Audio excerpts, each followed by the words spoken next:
Does the struggle between good and evil enter into the church directly? Can Satan have an influence even inside the church? From our experience, we have to say yes to that question. It's a difficult question to answer theoretically. Not that we don't know the theoretic principles behind Satan's penetration. You see, Satan is free to penetrate everywhere that human beings exercise free will. The book of Job has the classic example of that. At the beginning of the book of Job, Satan is confronted by God, and God says to him, "Look at my servant Job, just a man you cannot find in the land." And Satan says to God in the story, which is only a story from that point of view, "Give me my chance, I will make him fall." And God says something like the equivalent of, "It's a free country. If you can make him fall, take him as your prey." And the principle is that anyone who is human, who has a free will, is liable. Now, that's all the apostles and all the bishops and all the priests and all the popes are free agents, so they can be tempted. Secondly, there's this, that, Christ, speaking to the apostles on the Lake of Galilee after his resurrection, said to them all, "Satan has wanted to sieve you all like a man sieves wheat and chaff." And then turning to Peter, he says, "And you especially." So he told them they'd be tempted. And the history of the church, or of churchmen as such, tells us that temptation and giving way to temptation has been the lot of churchmen from the very beginning. Even Peter himself yielded to fear, which was a temptation, and denied his Lord 3 times. And so there's no doubt about it, Satan can penetrate the church. What we must emphasize today, though, Bernard, is that the ordinary penetration of the church through its members by Satan has been demonstrated amply in the past. What we have never found in the history of the church since the ascension of our Lord, and that was when the church was really set up, the Pentecost and the ascension, is that this is the first time we have undeniable proof that Satan has been enthroned in the church by some of the church's own churchmen, and that the citadel, which before was besieged with small breaches in it and small little traitors, now has Satan enthroned within it. And Paul VI, who ended up a very miserable pope, although he did his best, in the end of his life he gave an interview to his great French friend Jean Guiton, who later published it when he died. And at one stage Jean Guiton said to him, "Holiness, Sanctité, what do you think is the fate of the church going to be? You have said that the smoke of Satan has in the church and is wafting around the sanctuary altar." And Paul VI said, "Yes," he said, "mon fils, my son, we have said that, and it is true. The smoke of Satan is in the sanctuary, and probably Catholics are destined to become an infinitesimally small part of humanity due to the presence of Satan."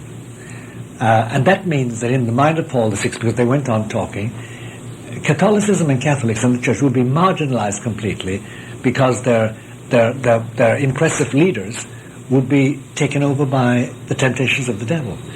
And what we must remember is this, that sure, there have always been temptations in the church for churchmen, for gold, for sensuality, for pride and ambition. But this is the first time that a new assault has been launched. The assault is very simple. Just be like the rest of men. Adore a general God, be good, be compassionate men, be humanitarian, join man in building man's earthly world, earthly habitation in this world. And this is the first time this is cottoned on. And I must tell you that there's a bland note in documents coming out from bishops, the least you can say about them is that, and from Rome too, a certain human gallantry, a certain romanticism that has nothing to do with salvation. It is, let's share with humanity, humanity's labors. Let's join with man in helping man to solve his problems. The church's aim is not to solve economic problems of man or political problems. The only victory the church has, and the only victory Christ promised to the church, was when any man dies or any woman dies, they don't go to hell. They either go to purgatory or heaven, because the church has conveyed Christ's grace to them. It is undeniable that today the Satan has entered the church in a very positive way. If you ask me further details on that, I must confess to you, Bernard, that I do not intend, and from where I sit, with my responsibilities, I do not intend to burden the imagination and the memory of your listeners with the details. But I must say this much, that Satan has been welcomed. Lucifer, the enemy of Christ, the tempter of Adam and Eve, he who hates Our Lady, he whose head she has crushed and will crush, he who finally will be blown away by the breath of Christ's mouth in the last day, who is responsible for all souls who went to hell, he has been successfully received and enthroned within the citadel. We are now not looking out at the enemy is among us. And your book, The Keys of This Blood, indicated that within Rome itself there exists a super force that has paralyzed the governing machinery of the church, even in the Vatican. That's what I'm talking about. There is this force which is at the present moment irremovable. I was going to say undislodgeable, but irremovable is a better English word. And this is where, again, one's faith in Our Lady of Fatima comes in, because she said so. And she said that only I can save the church, because that is what my Son has willed, not because of her own choice, but because that's what Christ has chosen, that she shall be the one to come finally and save the church before the final disaster. Because if you read carefully what Our Lady told Lucia, you get the strong picture that things are going to get so bad, so many of the elect will lose their faith, so many people who now believe will finally give up in despair and commit suicide or be taken away by Satan as his prey. So much so that if she did not step in, nobody would be saved. And it reminds us of that awful phrase the gentle Christ used once when he's speaking to the apostles.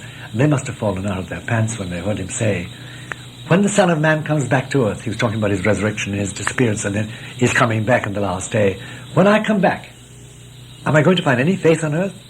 You know, Bernard, that frightens me, because I consider myself to be strong in faith. And I now see that Christ would envisage in that sentence that I who think I'm strong in faith, I might be dislodged. And that frightens my soul, because I want to go to heaven, I don't want to go to hell. I don't want to burn forever, number one. And number two, I want to be in possession of eternal beauty and truth forever, because that's my being was made for that. I don't want to become the devil's booty, the devil's prey. So the danger is that today, because the magisterium has a muffled voice, the office still exists, it is a muffled voice, an uncertain voice. The churchmen who are supposed to voice the magisterium have uncertain voices. They're affected in their faith, they're affected in their outlook, they're affected in their performance through fear and through what Our Lady called disequilibrium of mind. She said to Lucia once, my child, don't be surprised if the best minds suffer from an imbalance at a certain moment, wonk and waver. And because that is so, there's a great crisis of faith in the church, and there's no point of recall, there's no rappel to order, there's no leading voice really talking in the church today, inspiring us all. It isn't there. So we're under siege very badly.